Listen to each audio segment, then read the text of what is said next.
la historia de Bilbao, del mismo centro de Bilbao, que contrató un helicóptero para sobrevolar la ciudad, y cuando la estaba sobrevolando le preguntó el piloto, le dijo: Chomini, ¿tú por qué querías sobrevolar Bilbao?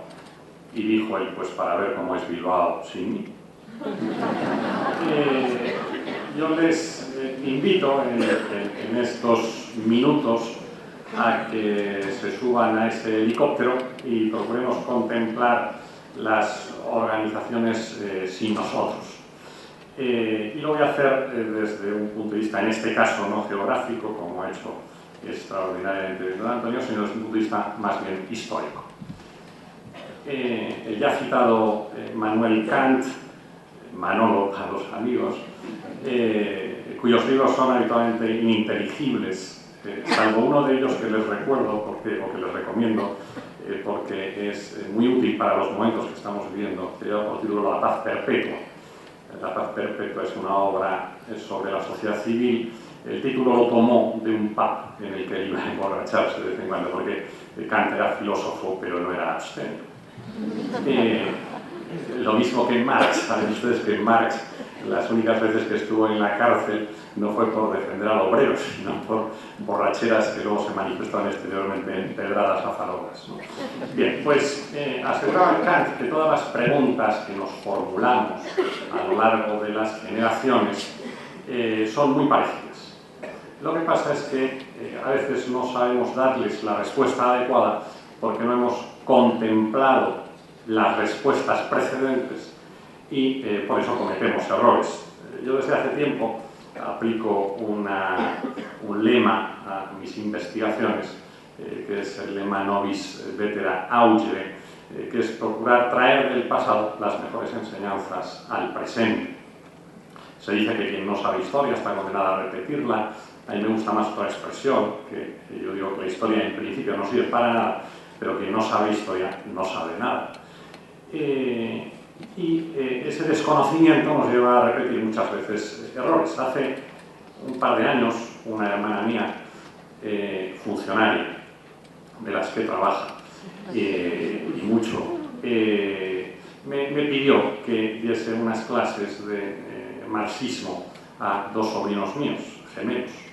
Les invité a venir a casa, les empecé a explicar, un poco a poner en situación, y al cabo de breves minutos descubrí que para ellos, y son los mejores alumnos de su promoción, que para ellos solo existían dos épocas históricas, que era antes y después de Beckham. Antes de Beckham era Franco, Julio César, Marco Aurelio, una serie de señores que no se importaban nada, y después de Beckham, pues algo importante, su propia esposa Victoria, y hoy en día pues Cristiano Ronaldo y algún personaje más, ¿no? Belén Esteban.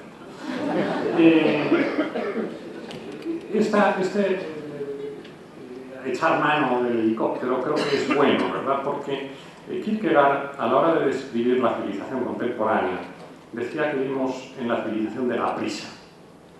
Y esa prisa nos lleva a cometer errores que, si reflexionásemos, podíamos evitar.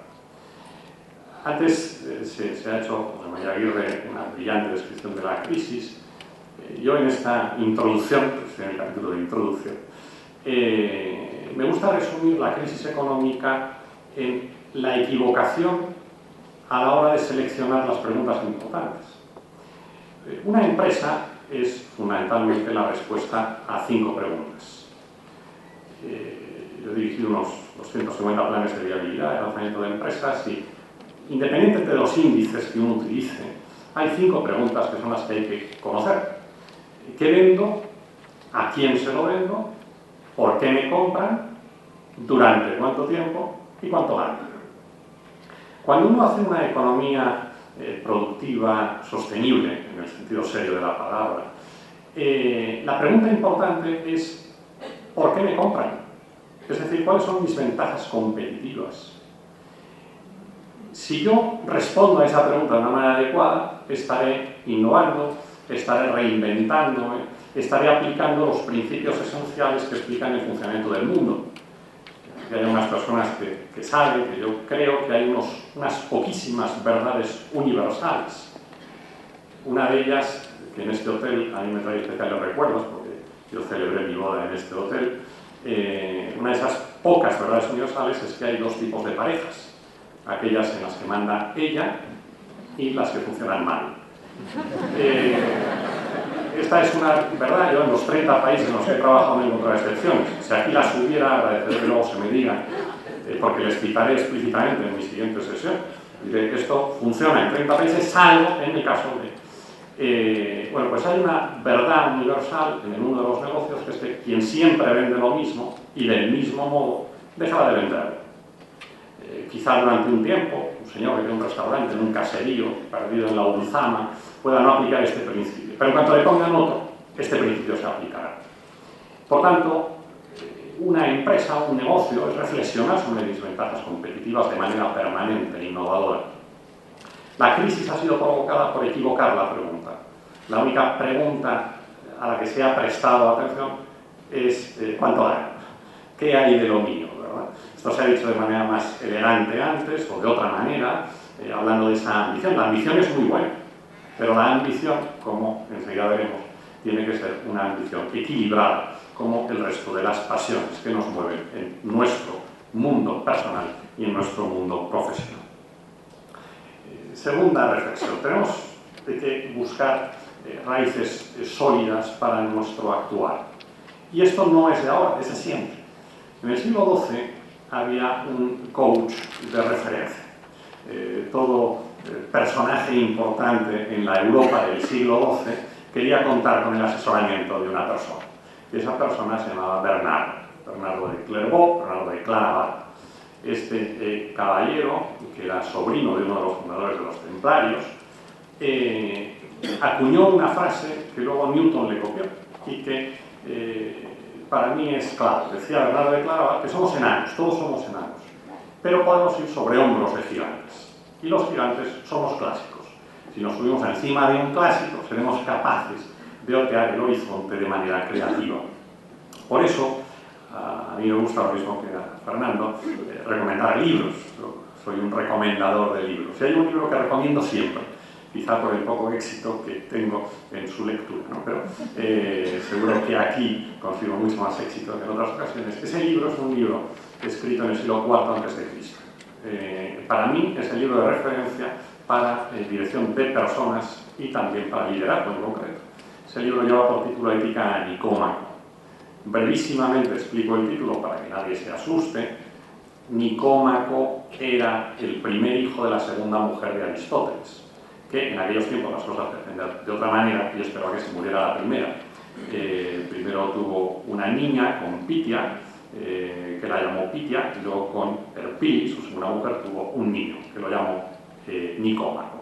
El nombre del hijo, este argumento lo utilicé yo con mi esposa. Pero cuando estábamos esperando un niño, quedamos en que si era niña, ella decidía el nombre, y si era niño, lo decidía yo. Esto funcionó hasta que supimos que era niño.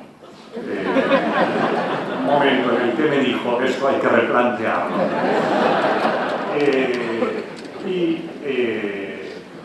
Esto, en mi caso, gracias a Dios, el matrimonio funciona bien, como porque es ella la que manda. La ventaja que yo tengo es que cuando me mandan mal, tengo una sesión de coaching con ella para que me mande bien después, no para que deje de mandar, Dios me libre.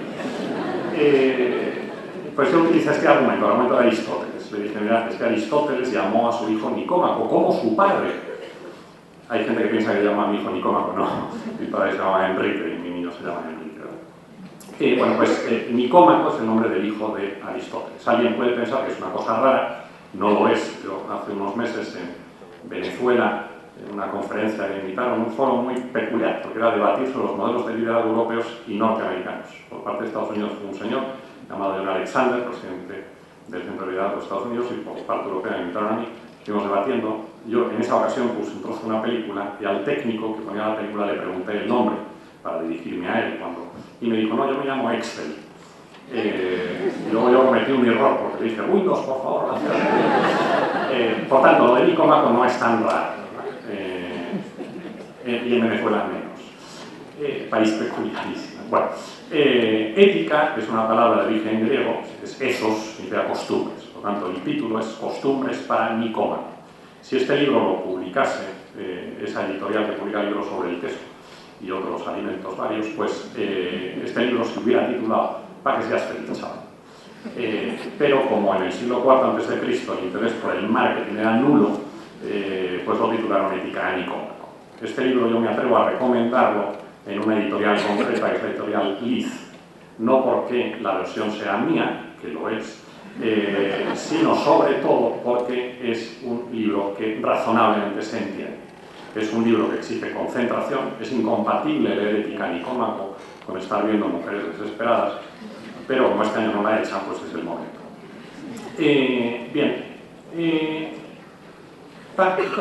Todo ha sido dicho, ahora volveremos por Ética Nicómaco. Quería leer ahora unas frases literales dichas en el año 1993, hace ahora 17 años, por el entonces presidente de la compañía Sanyo. Decía en aquel momento: "La recesión actual, cito literalmente, es el fruto de una economía basada en la especulación". Y añadía: "Hay que descartar el deseo de rápido enriquecimiento y promover negocios que realmente aporten algo. El sector financiero debe volver a sus orígenes. El dinero debe ser invertido en apoyo de la investigación y del desarrollo que permite la creación de nuevos productos. No se puede comercializar con el dinero como si se tratara de cualquier otro producto".